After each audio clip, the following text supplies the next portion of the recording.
Hello বন্ধুরা, আসসালামু আলাইকুম। কেমন আছেন সবাই? আশা করি সবাই ভালো আছেন। তো আজকে একটা নতুন ভিডিওতে আপনাদের সকলকে স্বাগতম। আজকের ভিডিওর মধ্যে একটি সুন্দর সালোয়ারের ডিজাইন দেখাবো। তো সম্পূর্ণ ভিডিওটি মনোযোগ সহকারে দেখবেন।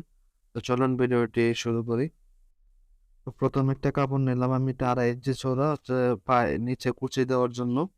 তো 2.5 ইঞ্চি চওড়া কাপড়টা লম্বা যতটুকু বেশি নিতে পারেন, যত বেশি নেবেন কুচি তত বেশি হবে। তো কুচির জন্য আমি কাপড়টাকে নিয়ে নিলাম, আর কাপড়টাকে বালতি দিয়ে কুচি দিয়ে দিচ্ছি ওটার মধ্যে সেম ভাবে। তো কুচিগুলো সবগুলো যাতে এক সমান থাকে ওইভাবে করে কুচিগুলো দিতে হবে। গ্যাপ এবং কুচির সাইজ সবগুলো এক সমান থাকতে হবে। তো পুরোটার মধ্যে একই সিস্টেমে কুচিগুলো দিয়ে দিতে হবে। তো এই ডিজাইনটা আমি পুরোটা এক কালার কাপড় দিয়ে করছি, আপনারা চাইলে বিভিন্ন কালার কাপড় দিয়ে করতে পারেন। এখানে শাড়ির আপনাদের মন চয়েস অনুযায়ী আপনারা এই ডিজাইনটা করতে পারেন। তো এখানে আমার কুচিটা বানানো কমপ্লিট হয়ে গেছে। আরেকটা কাপড় নিলাম 4 কোনা, সব দিকে 2.5 ইঞ্চি করে। এটাকে এভাবে ভাঁজ দিয়ে কোনা করতে হবে। তো ঠিক এরকম ট্রায়াঙ্গেল করতে হবে কাপড়টাকে বাঁশ দিয়ে তারপর এটাকে সেলাই করে নিতে হবে। এভাবে আপনি যেখানে ডিজাইন করবেন ওখানে যতগুলো প্রয়োজন হবে ততগুলো বানিয়ে নিতে হবে। তো আমার এখানে যতগুলো দরকার হয়েছে আমি ঠিক ততগুলো বানিয়ে নিচ্ছি। এটা আপনারা সাইজ ছোট বড় দিতে পারবেন। তো ছোট বড় দিলে শুধু মাপটা কম বেশি করে দিলে ভালো হয়ে যাবে। তো ভিডিওটি যদি ভালো লাগে অবশ্যই চ্যানেলটি সাবস্ক্রাইব করবেন এবং ভিডিওতে একটা লাইক দিয়ে সম্পূর্ণ ভিডিওতে কন্টিনিউ করবেন। তো এই ভিডিওটি ছাড়া আমার চ্যানেলে আরও অনেকগুলো সালোয়ারের ডিজাইন দেওয়া হয়েছে। তো এইগুলো আপনারা চাইলে আই বাটন থেকে ক্লিক করে দেখতে পারবেন, বা আমি ডেসক্রিপশন বক্সে লিঙ্ক দিয়ে দিব।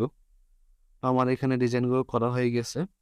তারপরে এটা মোহরির মাপ দিয়ে এটা কাপড়টা কেটে নেওয়া হচ্ছে 15 ইঞ্চি মোহরি, আর এটা চওড়াতে নেওয়া হচ্ছে 3.5 ইঞ্চি।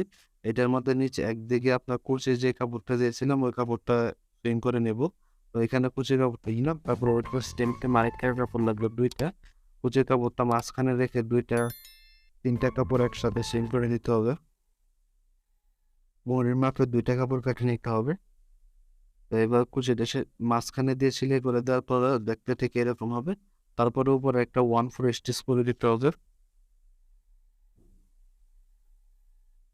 তো 1/4 স্টিচটা অবশ্যই সোজা করে দিতে হবে। তো 1/4 স্টিচটা করার পরে যে ট্রায়াঙ্গেল ইয়াগুলো বানিয়েছিলাম ওগুলো আমি উপরের দিকে সুইং করে আটকে দিব। তো সবগুলো এখানে সেম ভাবে আটকে দিতে হবে। তো এই ট্রায়াঙ্গেল এবং কুচিগুলো এগুলো চাইলে আপনারা অন্য কোনো কালার দিতে পারেন আপনাদের চয়েস অনুযায়ী। আমি এখানে সবগুলো একই কালার দিয়ে কাজ করছি।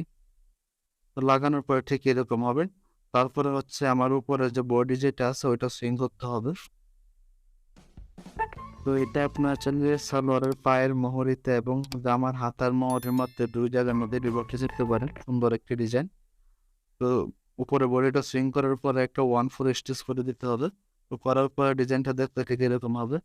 তো তারপরে একটা গাম নিলাম আমি, এই গামছা দিয়ে আমি কাপড়ের উপরে পাথর বসিয়ে দেবো, ট্রায়াঙ্গেল যেটা দিচ্ছে ট্রায়াঙ্গেলের উপরে। তো আমি এখানে কর্নার বরাবর গামটা বসিয়ে দিচ্ছি। এবার পাথরটা লাগাচ্ছি। পাথরটা বসানোর 48 ঘন্টা পর্যন্ত রাখতে হবে শুকানোর জন্য। তো এই গামটা আপনারা যে কোনো মার্কেটে পেয়ে যাবেন। পাথরগুলো আপনারা আপনাদের চয়েস অনুযায়ী দিতে পারবেন। তো সম্পূর্ণ ভিডিওটি মনোযোগ সহকারে দেখার জন্য ধন্যবাদ। আবার দেখাবো অন্য কোনো একটি ভিডিওতে। আসসালামু আলাইকুম।